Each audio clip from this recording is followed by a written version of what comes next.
ఏటి ఏటి జగలకు ఈ లిక్కర్ గోలేటి ఏంటని నన్ను అడుగుతావేంటి? మనోళ్ళ చేతకానితనమాది.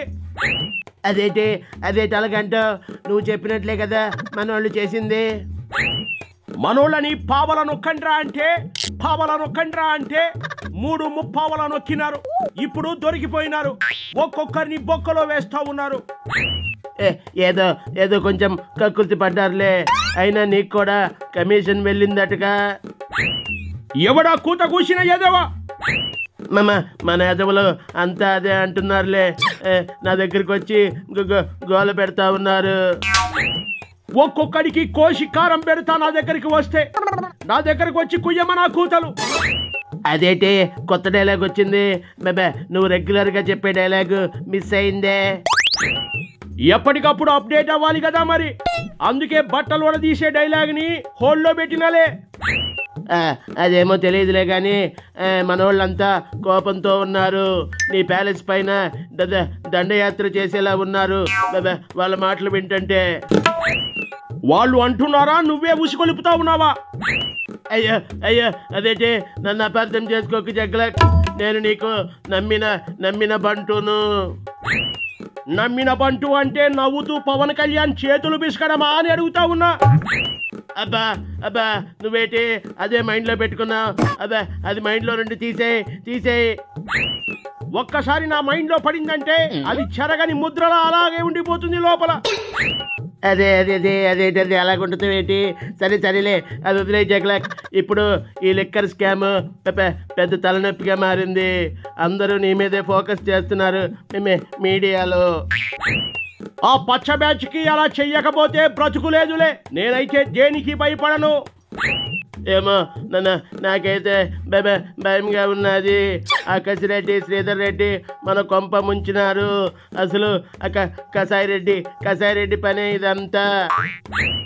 అప్పట్లో మద్యం స్కామ్ ఆధారాలను మంటల్లో వేసి తగలబెట్టినా కూడా ఈ సన్నాసులు జాగ్రత్త పడకపోతే నాదే తప్పు సత్యబాబు. అనకూడదు కానీ మన వాళ్ళకి అత్యాశతో పాటు వ్యవహారాలు కూడా ఎక్కువే. వ్యవహారాల మీద ఇంట్రెస్ట్ ఉన్నోడికి వ్యాపారాలు ఎందుకు అని అడుగుతా ఉన్నా.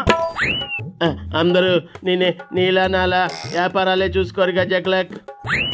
చూసుకోకపోతే స్టేషన్లో కూర్చుని లాఠీ వాతలు చూసుకోమను. నువ్వేదో ఒక ధైర్యం ఇవ్వకపోతే మనోళ్ళు టెన్షన్తో పోయేలా ఉన్నారు. టెన్షన్ ఎందుకు? ఒక్కలోకి పోతే ఇక ఏ టెన్షన్ ఉండదు. ఒక్క కోటింగ్ టెన్షన్ తప్ప. అసలు ఇలా జరుగుతుందని నేను కళ్ళలో కూడా అనుకోలేదు. వీళ్ళ సంగతి పక్కన పెట్టు. చిలికి గాలివానై రేపో మాపో నిన్ను అరెస్ట్ చేస్తే పార్టీ పరిస్థితి ఏంటి జగలక్? ఓహో అదానీ బాధ. పోనీ ఒక పని చేయి. ఏంటి జగలక్? ఏంటి పని? నువ్వే అంటా ఉన్నావుగా నా దాకా వస్తుంది అని. ఒకవేళ నన్ను అరెస్ట్ చేసి లోపలికి వేశారనుకో. అనుకుంటే చెల్లి తల్లి కూడా నాకు కాకుండా పోయినారుగా. ఏటుగా ఉన్న కసారెడ్డి కూడా పోయినాడు. ఇక పార్టీలో పెద్ద దిక్కు నువ్వే కదా. నేనే కదా. అవును కదా. పార్టీ అధ్యక్షుడి బాధ్యతలు నువ్వే తీసుకో మొత్తం. పార్టీ అధ్యక్షుడిగా నేనే తీసుకుంటాను. ఈ 4 ఏళ్లలో నేను బయటకు వస్తే సరే. ఒకవేళ రాలేదనుకో నువ్వే ఈసారి సీఎంగా పోటీ చేయి. పోటీ అంటే ఎక్కడి నుంచి ఏమంటావు జగలక్? బొబ్బిల నుండే లేక పులివెందల నుండే? పెద్ద సమస్య వచ్చిందిగా. ఓ పని చేయి, 2 చోట్ల నుండి పోటీ చేసి సీఎం అయిపో. నా కళ్ళలో నీళ్లు తిరిగాయి జగలక్. నా చిరకాల కోరిక తీరబోతుంది. అప్పుడు సీఎం అయ్యాక నిన్ను జైల్లో నుండి విడిపిస్తాను. అయ్యో ఎందుకు సత్యబాబు? అప్పుడు నువ్వు సీఎం నుండి తప్పుకోవాలి కదా నేను బయటకు వస్తే. ఆ 5 ఏళ్ళు కూడా అయిపోయాక అప్పుడు విడిపియొచ్చులే.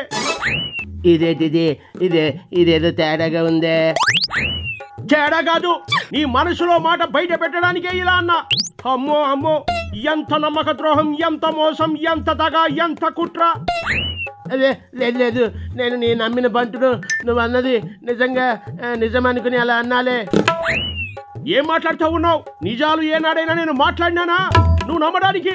వేసిన డ్రామాలు చాలే గాని పోయి మనోళ్ళకి వార్నింగ్ ఇచ్చి ఆ మొదతో ప్రెస్ మీట్ పెట్టించో. సీఎం అవుతాడంట సీఎం.